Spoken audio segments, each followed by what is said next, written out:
My name is Anna Jarvie, and I am a proud owner of Align Health and Lifestyle. I am happy to be on the Prosperity Show, and I'm gonna be talking about my journey from farm girl to being a health and wellness professional.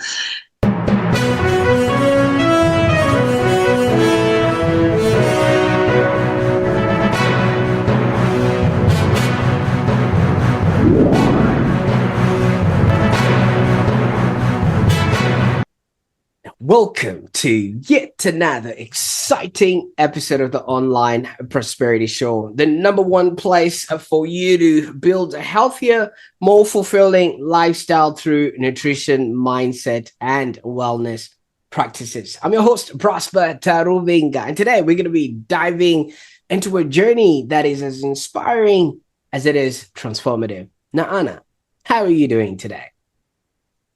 Hello, Prosper. I am very well, and thank you for having me on your show today. Absolutely. It's quite an interesting, show that we're going to jump into today. And as you promised, after this, we're going to go for a swim, right? I didn't promise that, but...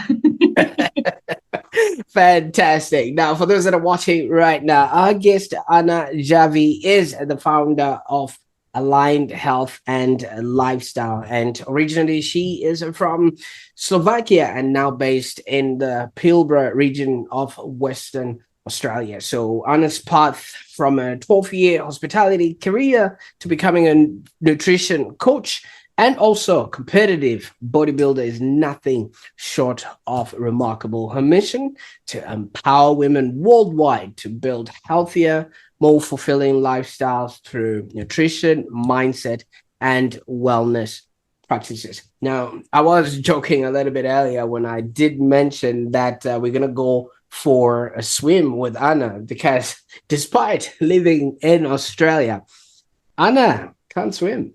And she's not shy to say, as long as I cannot see the bottom of the sea, I'm not jumping into that pool. So even though she can't make a splash in a pot, she's made waves in the health and wellness industry, proving that you don't necessarily need to conquer the ocean in order for you to make a splash. So in today's episode, we're going to be exploring Anna's past, her current work, and the clients that she serves, and also the unique methods that she uses and how you will be able to connect with her after this. And we'll be uncovering all the invisible lessons from her journey and discuss how her experiences can actually resonate with your own path to well-lived life and also a happier existence. So whether you're a professional or you're just seeking balance, or maybe you're somebody that's looking to transform your health, or maybe you're just simply in need of inspiration, I think this episode is the one for you. So stay tuned as we jump on a journey, or should I say dive in, just going along with that pun there, into the resilience and empowerment that Anna is bringing to the table. Now, Anna, I could go on and talk about the sharks, the swimming, the oceans, and the picturesque waters in Perth there, but you're never going to enjoy them. So maybe let's just talk about something that you enjoy. You have had a background in hospitality for over 12 years. So food must just be something that you enjoy, right? Yes, I do love food. I'm a big foodie. I also grew up on the farm. So that was something that I've been hiding for a very long time from people because I was simply embarrassed. Like nobody wants to really hear from someone who is a farm girl, until I recently went home and I actually realized how lucky I was where I grew up, and we had pretty much everything on our farm, from fruit, vegetables, meat, milk, you name it. So we probably we're going to shops maybe 20% because pretty much we had everything. But we're living on a farm. Like comes also with a lot of work. So we had to work from since we were kids, and helping out parents and stuff. And then you don't always have time for fun because work had always had to come first. So yeah, I was not really loving it, and yeah, I didn't really appreciate to be there. I was like, I would rather live somewhere in the city, and I didn't have to have all of this. But now, when I look into what I do and how much the world changed, the food industry, uh, I would love to go back to those those years when I could grow my own food, just go to the garden, pick up some vegetables, and yeah, live life like that.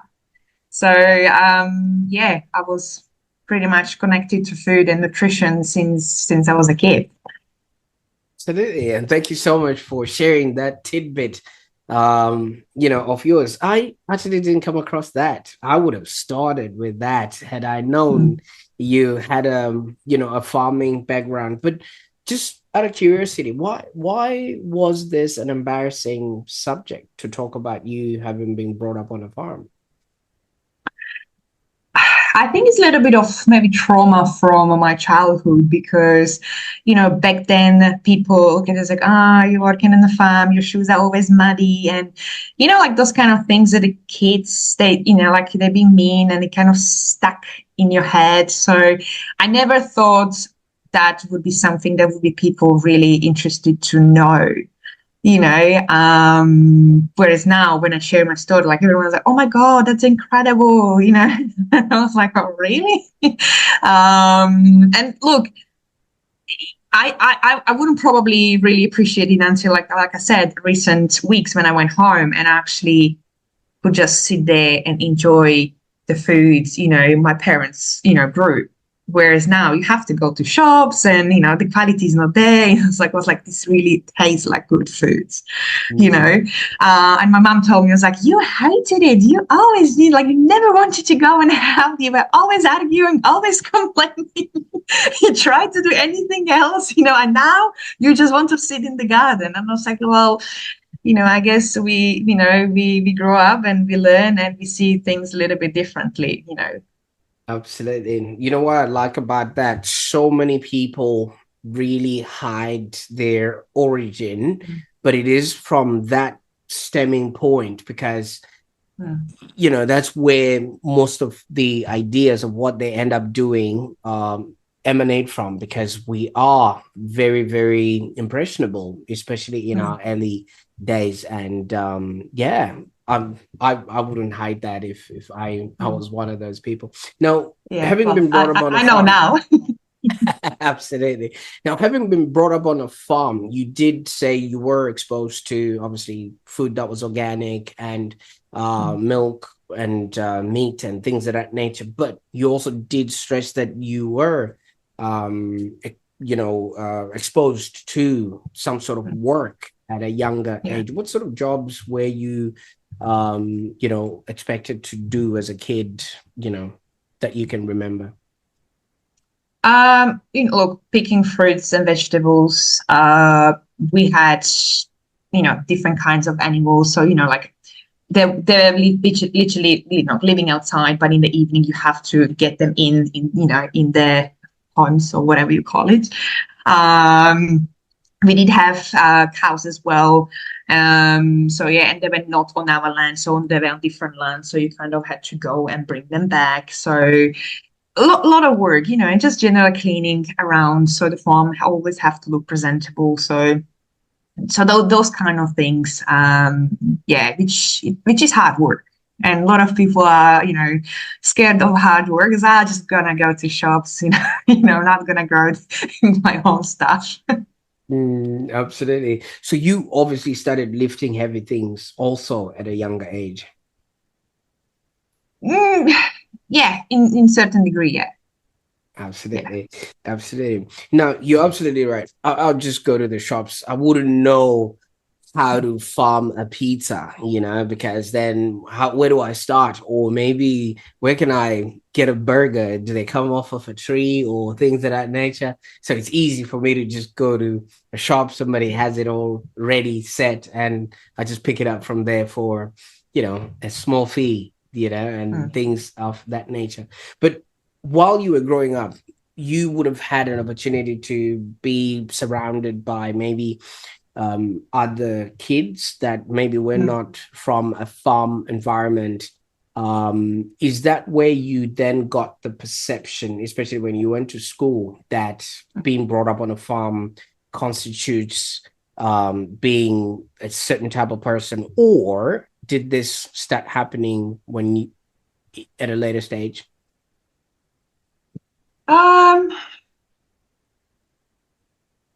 I was kind of getting to my teenage years, I think. So that's where majority of my schoolmates, pretty much none of them had any experience with the farm. Mm, All of them were city kids. right. So that's where also the differences came. Not that I paid too much attention, but it was not something like, hey, I'm coming from here and here's, like, oh yeah, we get our own milk and eggs and anything. It's never really something that you would go and share with people. Absolutely. And is that the reason why you then decided to obviously go as far and as possible from that, because you're a long way from home right now? Yeah, so I went to UK when I was, I think, 16 because my sister lived there. Mhm. And I was like, okay, that's it. This is my ticket. Once I finish school, when I get to 18, like I'm moving to England. moving to London. That's it. So, and I did. I graduated and I just left. I think it was 18 or 19. So, and I kind of left that part behind. I never really had need to go back to it. So, and no one really asked. And if people don't ask, you don't really say like, oh, where specifically you were, you were born. Oh, fantastic. And obviously with your family, how did they take you leaving for somebody who had grown up with them, doing things around? Did they try to stop you or? Well, they could, but once I had something in my head, no one can stop me. Look, they were not happy. Obviously, I'm not sure if you have kids, you want them to be around, and or somewhere close by. You don't want really, them somewhere in a different country. But they kind of got used to it because my sister was already out, so my mom was always like, okay, yeah. So I was taking it a little bit better. Plus, because London was only 2 hours flight, like she was not that worried. It was worse when I said, "Oh, I'm actually now moving to Australia." She hung up on me. We'll get to that, and I Yeah, we can't will wait get to that too. I can't wait to hear about that. So, when you arrived in London, was it what you expected, or what was your impression?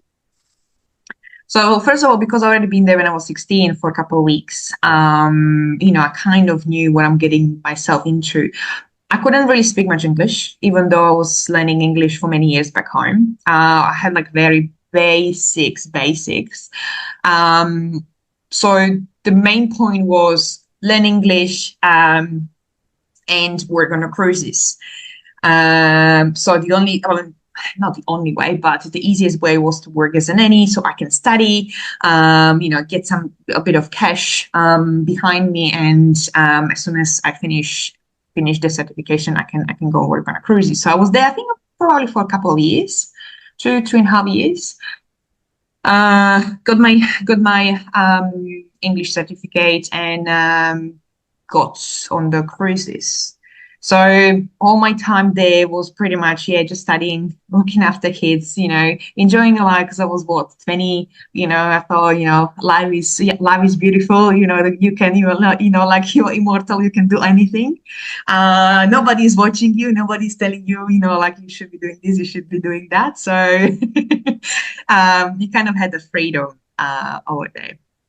Mm, Um, so yeah, so that was my first couple of years in London. absolutely. Well, I can only imagine, you now have the freedom, you've got the world ahead of you and the time. So you'll Mm, be getting around to do stuff. Now, throughout that time, you obviously did grow. You did end up involved in many other hospitality jobs and also worked in some French river cruises and things mhm. like that. Maybe just piece together that part of your life up until you then arrived in Australia. Or So yeah, so when the qualification, the college where I was studying back home was catering, basically hospitality. Um, so with that, you can go and work on the cruises, but you need to have a certain level of English to be eligible to apply. Always wanted to work on a cruises. Don't ask me why. I just wanted to be sailing somewhere. So I only got on the river cruises, and I said, okay, later on I'm gonna go to ocean liners. Never got there. I did 2 seasons. I was like, I think we are done here. It's a hard work. It's a lot of work. But I did love it. But again, always food, French wine, French cheeses. So again, I got a different eye on food. But again, I still didn't really piece that together. I was like, okay, this is important. It will be important once later on in your life. So I just took it for granted. It's like, oh, I'm in France, I'm enjoying all of this. So after that, I moved back to England. And that's where I started to work in hotels and like be quite heavily involved in hospitality in London. Um, and yeah, I loved it. I had amazing career. I worked in so many amazing places. I had so many, amazing mentors. But again, something was always missing, and I didn't know what it was. And when you work in hospitality or any shift work as such, like your health, gets beating. You're running on empty. You were running nights, and probably 4 or 5 coffees a day. Skipping lunch or eating late or whatever it is. But when you're young, you're kind of like, oh yeah, I can handle it. It's all fine. And then I was between changing jobs and I had a little gap. So I was like, okay, this is a good opportunity for me to go and see my friend in Australia. So we went with my other friend, and I was like, I think this is something we need to look into.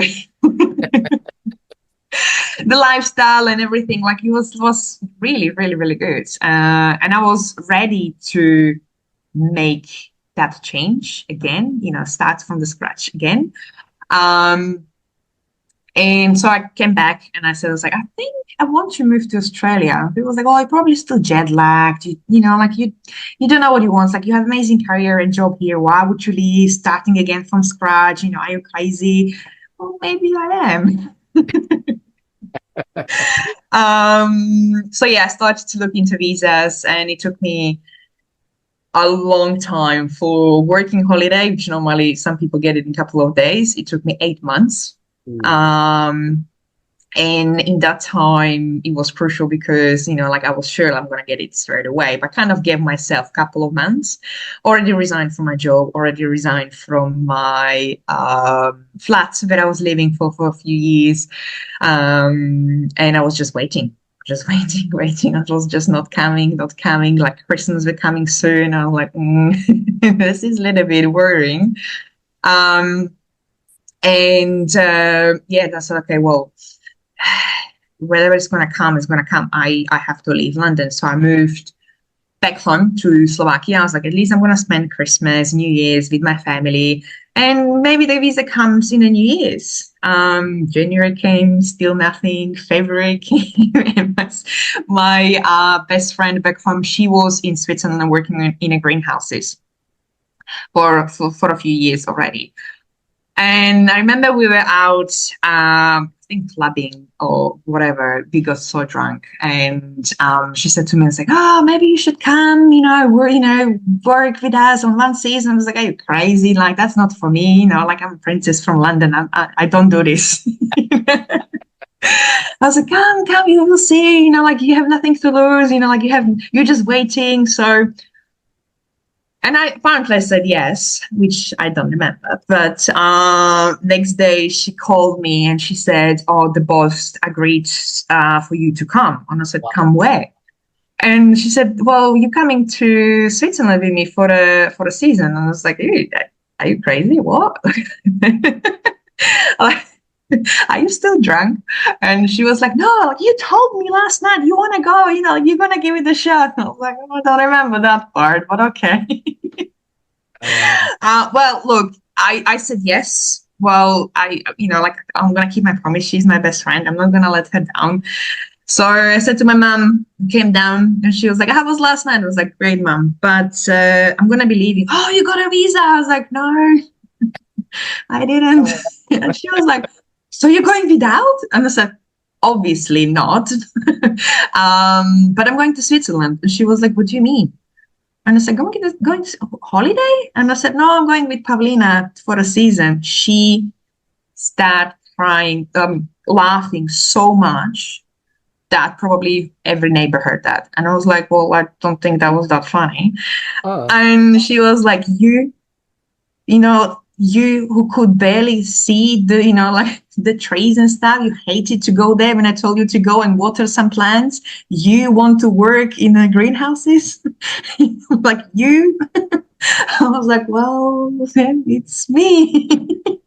oh, wow. So I was like, you can't be serious." I was like, "Well, I said yes." The boss said yes. I'm not gonna let Pavlina down. And she was like, that's just crazy. And I was like, "I know, from one extreme to the other, right?" I think we had a week to pack up and go. And yeah, I was questioning my choices the first few weeks. When you're again, muddy up to your eyeballs again, and working long hours. You're only surrounded by vegetables, nothing else. You're only talking to vegetables for like 10 hours. Sometimes we work 12 hours. Depends how much we had to harvest. But I think it took me 2 months to kind of settle, or at least accept, my me being there. And I think third month I got email from immigration that I got the visa. I Oh, nearly jumped out of the window. I was like, "Oh my God, thank God for this." Um, but I stayed. I didn't leave. I stayed because I made a promise, and I signed a contract, and I said, look, now in Perth it's cold as hell, so why would I go there when it's winter time? Um, and I still had to do my driving license. Believe it or not, I was 28. I still didn't have a driving license because I didn't really need it. So I said, like, when the season finish, I should have couple of months, and then I'll go Australia. Then they pressured me to stay for another month, and of course I said yes. Why? I said, "Yep, I'll stay." So then I left, went home, did my driving license. Failed first time.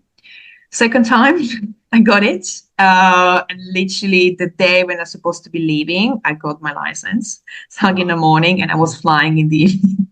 oh, no. Wow. Wow. Wow. Now, looking at your story, and thank you so much for sharing this story, things that happen when you have had a few to drink and things of that nature. No, you had 8 months to obviously not do anything about coming to Australia, but you still Mm, kept your vision and your mission to mm. to do that part of your life. What had you seen in the time that you had come that made you want to come to Australia that bad? I've seen opportunity, I've seen a different lifestyle, and I've seen freedom. Mm. As much as I loved my life in London, I didn't feel free. I felt like I was still in a cage and there was something missing. So Mm. when I came to Australia, everything was just free. Everyone had time and everyone was, so relaxed. Nobody was rushing. And I was like, oh my God, like when you are in the city, everyone is just, there's always traffic. There is always something. Everyone is rushing for that Starbucks coffee, to just get to the office. Whereas here, don't worry, man, you have time. Put your legs up, have a beer. So I was like, okay, like people are different. Mm. Absolutely. And I said, it was like, if you already started the journey for applying, whatever's going to take, you just go and do it. Mm. Because you Absolutely. didn't get it the time you wanted, it doesn't mean it's not meant for you. That's a good motivation to have, because some people would have given up and then decided to do something else and things of that nature. But yeah, that's incredible. So as soon as you arrived here, was it all that it looked like? Were people still taking their time? Should be all right, Mm. mate. Things of that nature. Oh, what was it like when you then come here? Because I remember seeing somewhere that you actually started to prioritize your health as soon as Mm. you arrived in Australia. How did this sort of change of environment influence your wellness journey? So it was like that. I was like, oh, like enjoying this beach life. Back then I was in Perth for 6 months. And if you're enjoying your life too much, your fun's gonna run out very, very quickly. Yeah. So I had to get the job. I'm like in hospitality, so it was easy as I had the job. Literally, I went for one interview, I had it the next day. So I wasn't worried I'm not gonna get a job. So that's where I started to see the differences because I was very, when it comes to hospitality, like you have a certain level of service you have to provide, especially I was trained by, like I was working in the West End in London. I don't know if you've ever been. So the standards are very high. And whereas you come here and you're working, I was like, oh, like why, like you are so harsh on things. Like you have to just, calm down, things are fine. And I was like, there is literally no standards here. So I was like, oh, why are you always rushing and things? And I said, well, things has to get done. Like we can't just leave things for next day and the next day and just taking it easy. Yes, sometimes you can, but get the shit done and then then let's have a free time.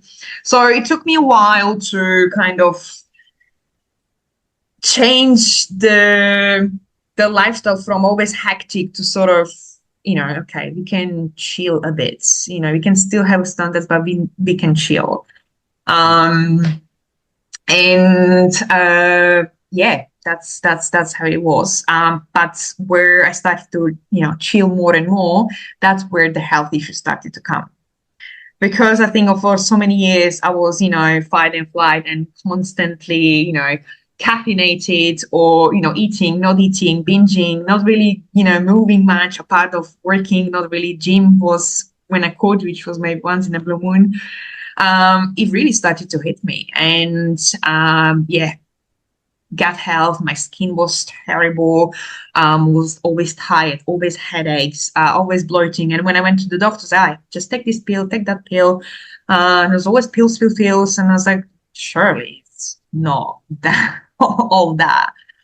And I was like, there must be a different way. But I didn't still pay much attention. I was like, well, eventually, guys, I might need to probably adapt to different country and different food and different things. So I kind of just still was in a denial. Oh, it will get better eventually.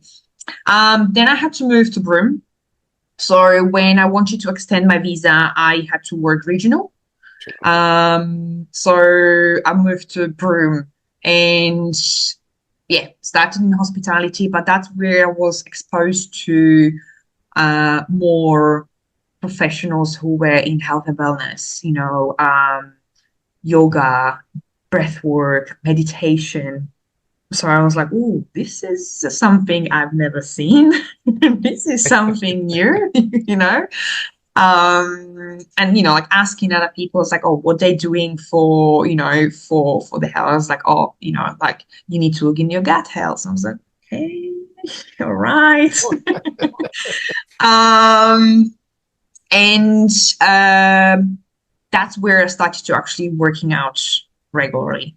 And actually, I already started when I was in London, but it was, very mechanic. You go in, you get out, But in Burma, I started to pay more attention to things. And that's how I got into bodybuilding through one of my friends who did it as well. She was also from Slovakia, which I didn't know on the beginning until later on. And she said, "Oh, you should try." And I was like, "Don't be ridiculous, like I'm getting older." And I was like, that was something I was really into when I was, for example, when I was 21. I was really admiring bodybuilders. But it's like too much work. Nah. um,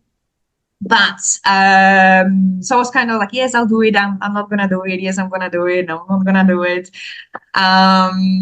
I was approached through LinkedIn from someone who was doing network marketing for one health and wellness company, and I was like, okay, I can listen. Well, what it is, Again, I had no knowledge about not network marketing, how it works, what it is. I have nothing to lose, so let's listen to this lady. She was actually also from London. So our call was like, I don't know, midnight or 1 o'clock, something stupid. And I was like, okay, I can give it a go. I'm not seeing this as something huge, but I'm gonna try the products and see how it goes. And it was actually very helpful. I actually started seeing more results in my health. But still, I left it. Left it like that. It's there when I needed an order. She said, "Are you sure you don't want to, you can get more money on the side?" I said, "No, I don't have time, deeply in hospitality." I was like, "I'm here to do my, extend my visa. I don't need any other distraction." And that's where I got my visa extension, where one company wanted to sponsor me. And I said, okay, maybe I'm meant to stay here for a little while. But then COVID hit. And before that I met now my husband. So I was like, okay, maybe I should be staying here. But like I said, the COVID hit and I was stood down from my position because everyone who was either on the visa or whatever, they couldn't keep them, and they said, look, you might not have your job, we don't know, like the whole world just stopped. So it is what it is. So I was like, right. So, okay, that's that. um, I don't think I'm gonna come back to hospitality because, like you had 1 month, 2 months, 3 months, 4 months, and you're starting to realize that probably that was not really something I love so much and I see myself doing for a long time, for any longer if I wanted to have a family or whatnot. So I contacted the lady again from the networking company and I was like, I'll give it a go. And she said, great, like now everyone would love that, like it's pandemic and then things. So I started to pushing it and it was pretty successful. I had pretty, decent team and everything. Now then things went back, so, okay, I'm going back to my job part-time. I think I only could. But I was like, yeah, still something I need to do. I can't just not do anything. And my friend was like, okay, now when everything open, now you should think about the competition again. And I said, you know what? Yeah, let's give it a crack. And she said, really? I was like, yeah, well, nothing to lose. Let's go. I said, well, I can do one, right? Little did I know that it was more than one. Becomes an addiction, And right? it does, but like, oh, I reached this point. What if I continue? How far I can go? And then you reach another point. I was like, ooh, I'm already here. I might as well continue. And I did. And so I was half in the middle of my prep, I think. No, no, no, actually, 4 months in. We were on holiday, and my boss called me that they're making me redundant. Well, firstly, it got me, but didn't. And I was like, oh, I have my visa tangled there, so that's going to be trick point. Second, like I'm going to do something else anyway, so it doesn't really bother me as much. But I had to figure out the visa part. Obviously, they left it as it was. It was still sort of COVID time. Just everything was shut. Whole Australia was shut for how many years? So it kind of bought me some time, which was great. And then I had a chance to switch the visa with my husband. So I was like, okay, I'm safe. I don't care. Let's continue. And we moved to Karratha. He got very good job opportunity in Karratha. We had 1 month to just sell our house, pack, and let's go. Me still in the middle of the prep. I think that was already second one or first one. Nothing, no, it was still first one. I started to study nutrition because things started to clash with competing and understanding how you need to eat for the sport. And also me doing health and well-being, networking and having certain products and things. So I was like, I need more information. I need something proper than just, Googling stuff. So that's where we got. Got to Karratha, did my first competition. Straight away, I signed up for the second one with a different coach. The second one, finished my studies, and here we are. Congratulations. It's quite exciting, when you get to look back, because while you're in the thick of things, you're just thinking, you know, let's just put you back to the time where you're on holiday, you've received this call, sorry, you can't come back to work, and you start thinking, oh my God, what am I going to do about my visa? What am I going to do about my competition? What am I going to do? Do you know what I mean? All these things just piling up on you. But, when you look backwards, all of these things needed to happen in order for you to be where you are right now. And it's quite interesting. But bodybuilding is a discipline that really requires immense dedication and focus. And obviously, because you might hurt yourself if you're just doing it in a way that's another way. And what is it that then, besides the opportunity your friend was giving you, but what is it that drew you to the sport, and how has it actually now become pivotal to, your approach to health and coaching? It was still me. I wanted to know more about me. I wanted to know more about human body, and I wanted to know how actually food and nutrition affect your body. And until you are really in it, you don't understand the whole body mechanism. So there was still something I had to find out about myself, and also things that I was trying to hide for so many years. I wasn't even aware of, and it was popping out as we were going. So that was one thing. Level of fitness was another thing that was really driving me, to get to that stage, lean stage. It's a lot of work, but also discipline. I don't think I ever knew what the true discipline is. I had to kind of learn it the hard way, and also see where consistency can get you. Because sometimes we want so many things, and we're hoping and wishing that another, if you add another thing, that's gonna get you where you want to be. But sometimes you just have to strip back of that noise and just keep consistent with basics. Like that. So that was something I kind of find on the way with so many other things. And that also got me exposed to different professionals. I was doing Reiki healing. I was doing so much meditation with the different practitioners, um, physio, chiro, things I actually never really, I didn't even know what it was. I was like, no, go try this, go try this. So really understand the body, see what needs to be tweaked to get better, to really get to that stage. So that was my second year. I was like, no, we're going third year because there is still something I need to get. It wasn't really the medals, the trophies. It's short lived. What you get on the way, that's what you should be in that sport for. Mm. Um, I did got the title, Miss Wellness Australia, last year, last season B. So Congratulations. And that, my friends, is excellence in the making. yeah, Congratulations. yeah. So yeah, I made it till the end. Absolutely, absolutely. Do you remember earlier on when I was joking and I was like, so as a small kid, you were lifting heavy things. Mm, Now you started lifting heavy things so you could build your body up until you actually won.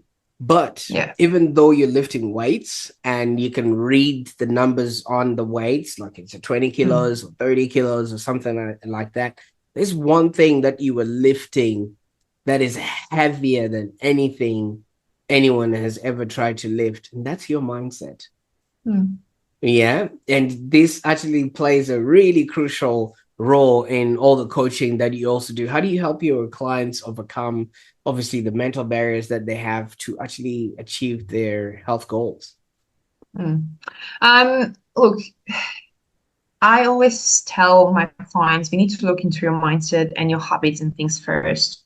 We're Mm. gonna be changing foods and diets and jumping to something until we really know what is in here, what is actually in your head, and what actually led you to this stage, to be unhappy, to be maybe overweight, to be sick, or having health problems, whatever it is, you name it.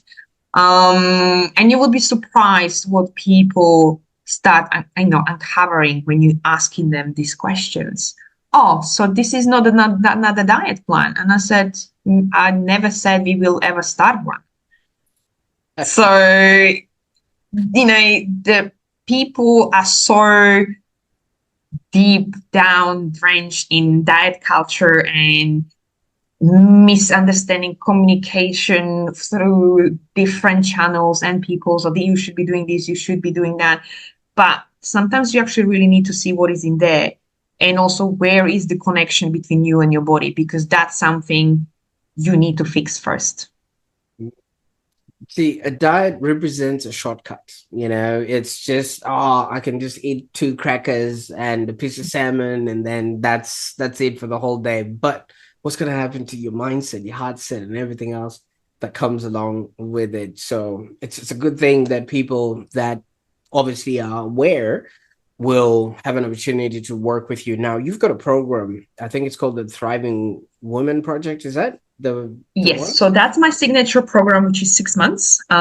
We do dive into food and nutrition, but we do really unwrap everything what is in there. Where are you stuck in life? So we talking about the whole wheel of wellness. We talking relationship, we talking money, we talking career, friendships. If you are motherhood, everything, because that all little pieces they need to be looked at.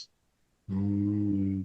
You know what I like about all of this, Anna, is some coaches they just maybe buy a ticket over a weekend, they go and listen to some guru, and then they maybe walk on top of coals, and then after that they come back and they start claiming that they're a coach. But you've Mm, had the lived experience. You've even gone to the darkest parts where you also sought help in order for mm, you to get out of that situation with your body. Like you did mention, your skin and everything else was now on the way down, but you took yourself out and you even went in and won the Mm. championships of it all, and now you're helping others achieve all of this. Is this something that is available to anyone, if they try or maybe follow your programs? Because somebody might say, oh, I don't have that discipline, or I don't Mm. have that nutrition education that Anna has, or I didn't grow up on a farm,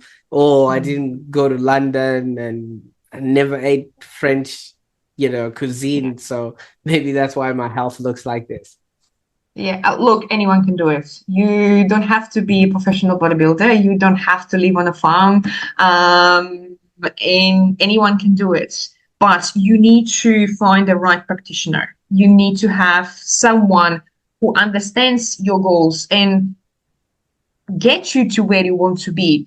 This is another thing and problem what I see now. And also when you said anyone, becomes a guru, these days everyone can only help someone. And you need to see what your goal is, because you cannot be eating for your fitness goals and for your health goals. That's two different things. Does it make sense? Yes, yes, no, because you've obviously opened up something, because somebody just thinks, whatever diet, you do Yeah. it and then it fixes everything. It fixes my ear and fixes my nose Yeah. and my toes. It's not the same. Yeah, it's not the same. You have to know what the issue is, what is your goal, and who is the one who's going to get you there. Because I've seen a lot of people who were disappointed because they had a coaches who were training athletes. I was like, first of all, you are not an athlete. I'm sorry. Second, you have so much ongoing health issues and you're trying to eat like a bodybuilder is not going to help you. you know but then also seen coaches who are shaming others like, oh, they um saying they should, people should be eating this and this, and I said, yes, that's correct for certain people. That's not your people. Your people are people who have got problem with hormones. Mm. Therefore, you should not be commenting or complaining about someone else's practice. I think it's very poor. But again, even there are clashes with the different professionals, because it's like, you should hear me. I am the one who's got the information. Absolutely. Now, for those that have felt the or resonance with what you're saying and your journey and who you are, and maybe they just vibe with you, what would be the best way for them to maybe get in touch to see if you're the right coach or the right practitioner for them? So they can find me on my website, annajarvie.com.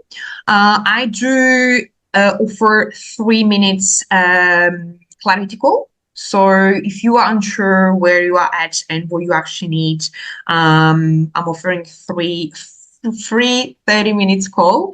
So it's available to anyone. And then you can decide whether you need one of my signatures program. I also offer 3 months meal plans. So they are very specific to each individual, where we also be looking into blood work, if you had any bloods done recently, if you have any sensitivity tests done and things like that. So they are really, really uh, specific to the person, so that can be also an option. Last one, which I actually didn't tell you on the beginning, and I should, because that also play a huge part in my business and in my journey, is coaching and teaching people. So I do workshops for individuals and businesses. Where I live, there is a big 5-4 community, and obviously mining workers who really struggle with nutrition, with food, and the mindsets, how we actually perceive food and things. So that's something I'm really passionate about, is teaching people how to eat well for their body, pick up healthy habits that suits them, not everyone else. Yeah, so that's something, if anyone is interested, I'm offering as well. Absolutely. And I really appreciate you for opening us up to that opportunity so that people, can make that informed choice whether they can work with you or not. And I'll make sure that all those links are in the show notes below so that people can start their journey. Now, Anna, I can't thank you enough for the time that we spent on the call today. And I mean, obviously, your life story and your experience have really come full circle, from the time that you grew up on a farm eating healthy. Now you're obviously being mindful about what you eat and things of that nature. And even though the work that you were doing on the farm involved lifting heavy things, now you actually lift them with passion. You're actually enjoying lifting the heavy things and things of that nature. Now, if you would reflect back on your journey and then maybe just look at that little girl who was shy and didn't want to be associated with farm life, what words would you give to that young girl, knowing what you know now about life and who you've become? Ah, that's a tough one. Hey, I would say be patient. Mm. Be patient and be grateful for what you have. Big things are coming, but you have to be happy for the little things first. Absolutely, absolutely. And so many people, yeah, they keep hiding from who they are, and before they know it, they never discover that one person. And you could travel the world only to just find that the person that you were looking for was right there. And Mm. thank you so much for It having was taken. there all along. I just didn't believe, someone on the farm with mats up to the elbows can actually do something. Absolutely. Now you've taken us from farm to table. What's next? What are you working on that we can be excited about? And you've brought us into your world now. What's the next maybe 5, 10 years looking like? Oh, 5 days, whichever way you plan. Um, Obviously, I would continue competing. However, I had to put it on hold because we are expecting baby. Oh, So, so that's gonna be the plan in the near future. But I would like to definitely go back to bodybuilding because it's my sport, it's my passion. It's not something I coach my clients to. If anyone is interested, I have coaches or people to recommend to. I am working on. Obviously, I'm already full time doing what I'm doing now, but I would love to retire my husband so he can also start helping me behind the scenes, which he already does, but he doesn't get paid. fantastic. Well, Hopefully congratulations. not gonna, point me in the fair work. Oh, So that yeah, that's the fantastic. plans for near and far future. Keep it inspiring people and helping as many people as I can through things I went through. And yeah. Absolutely. You know what I learned mostly about this whole journey is no matter what you're going through in life, no matter who you are becoming, pay attention. Mm, Because not only will you one day have a good story to tell on the Online Prosperity Show, but yeah. you will actually be doing have a happier existence. So congratulations on all your successes, all your journey, and congratulations on the new one coming up. Even though you're not Thank you. lifting heavy things in the gym, but you also I lift. am still I still am. Well, if you are in that level, you actually cannot stop. It actually can be more dangerous to stop than continue. Oh, absolutely, absolutely. Well, thank you, and good luck with everything. Yeah, thank you. Thank you very much. Absolutely. Now, for those that are watching, thank you also for joining us on this enlightening episode of the Online Prosperity Show. I mean, Anna Jarvie's journey from hospitality to health and wellness entrepreneurship really exemplifies the power of transformation, resilience, and a willingness to just give it a go. And if Anna's story resonated with you, consider exploring her signature program, the Thriving Women Project. Not only will you help her or yourself, but you also help her husband to actually start getting paid.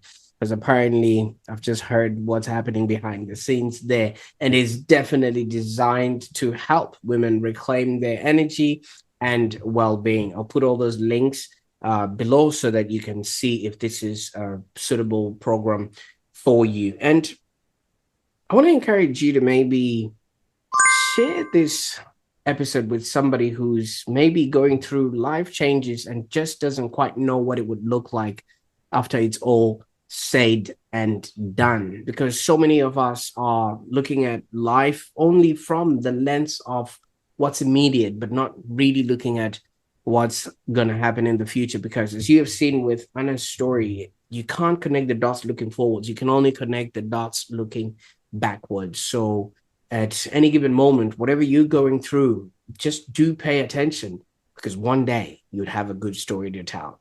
And if you enjoy what we're doing, why not subscribe to the Online Prosperity Show?